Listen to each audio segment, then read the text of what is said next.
A big part of Paro's game is taking angles on the strong or weak side.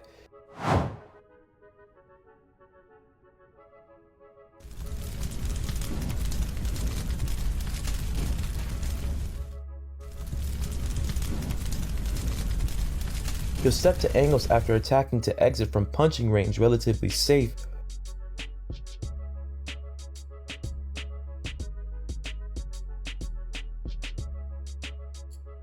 or he'll use stepping to angles as a lateral trap, attacking as the opponent adjusts to the new position.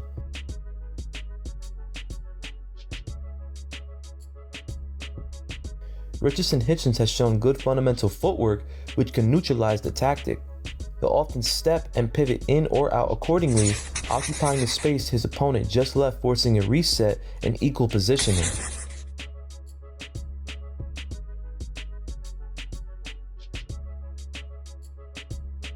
When his opponent's close distance, Paro mainly resorts to an inactive high guard. Without moving his hands to catch, parry, or deflect punches, the gloves become static shields designed to merely block and absorb damage.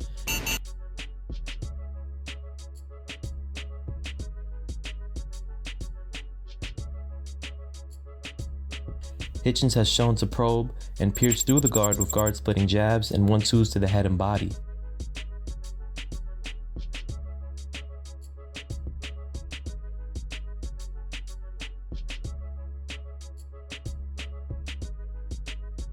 Paro uses his lead hand to probe and fence in the open stance, also known as southpaw versus orthodox, while setting up power punches.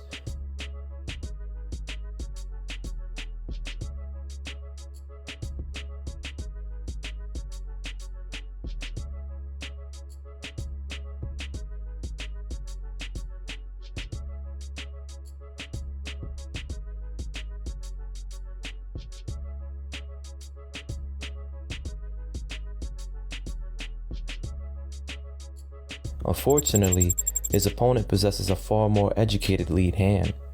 Hitchins also uses his lead hand to probe in order to keep distance with small reverse steps, disrupt to control his opponent's guard or field of vision, throw feints to bait out counters of defensive tendencies, or set up power punches behind an elite jab.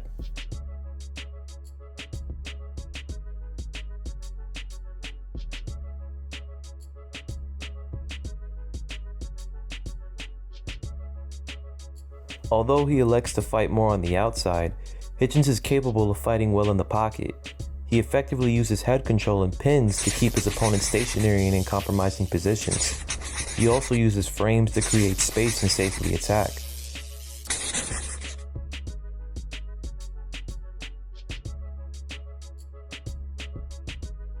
Fortunately for Hitchins, Paro isn't a real threat at this range. He lacks Hitchins' sophistication on the inside and typically fights in equal positioning, falling into 50-50 exchanges.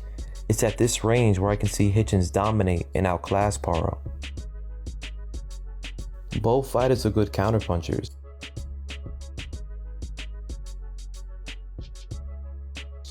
Hitchins' most notable methods are step-back counters and counter jabs.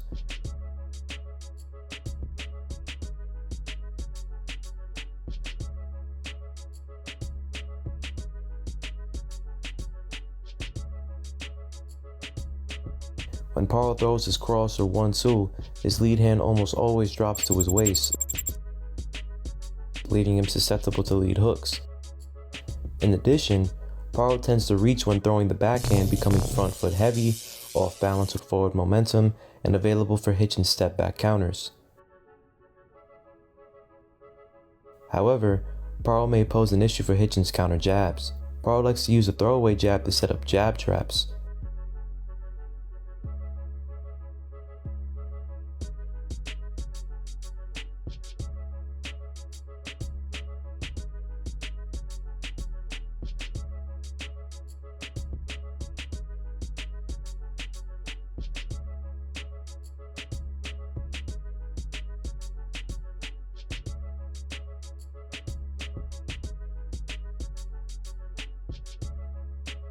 Jab traps where he fails to pull out of range or slip head slots at times and gets countered.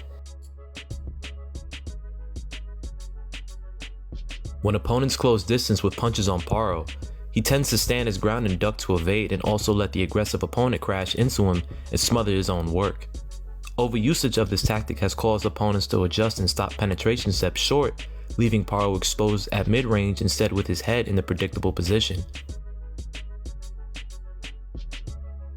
As I stated earlier, Hitchins uses head control that can keep Paro in place to land his backhand.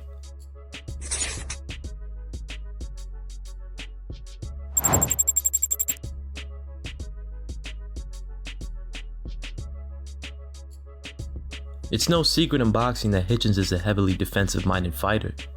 Hitchins likes to create new angles that force his opponents to reset. Even when he manages to be against the ropes or in the corner, Hitchins is good at ducking, smothering, clinching, and turning his opponent with controls to return back to the center of the ring where he's dominant.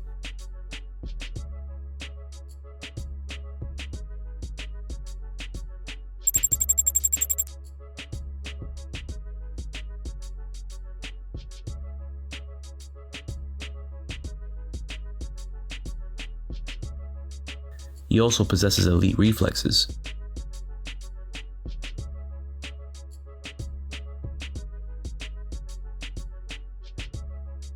With that being said, Hitchins still has flaws that can be taken advantage of in the open stance. When defending a southpaw's backhand, Hitchins often uses a single shield in order to catch backhand crosses, hooks, and overhands. It's risky to constantly catch and block your opponent's power hand. The force and momentum of an opponent's backhand is far more likely to smash through the single shield and do significant damage. What's more dangerous is the possible miscalculation of the punch's trajectory or misjudging the punch itself.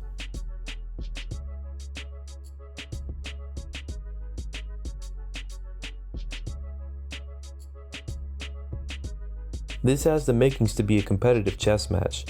However, I believe I'd have to favor the challenger in this fight. Hitchins just seems to be all around more skilled than Liam Paro. The issues that Hitchins possesses is it within Paro's skill set to take serious advantage of. Although Paro has shown to have respectable power, which may make Hitchins tentative to press the action as we've seen in his previous fights, he's still the far sharper fighter. Unless Paro decides to fight more aggressively than usual against the conventional boxer, Hitchins should be able to do enough to pull off the small but likely upset. Let me know who you got in the comment section below. Peace.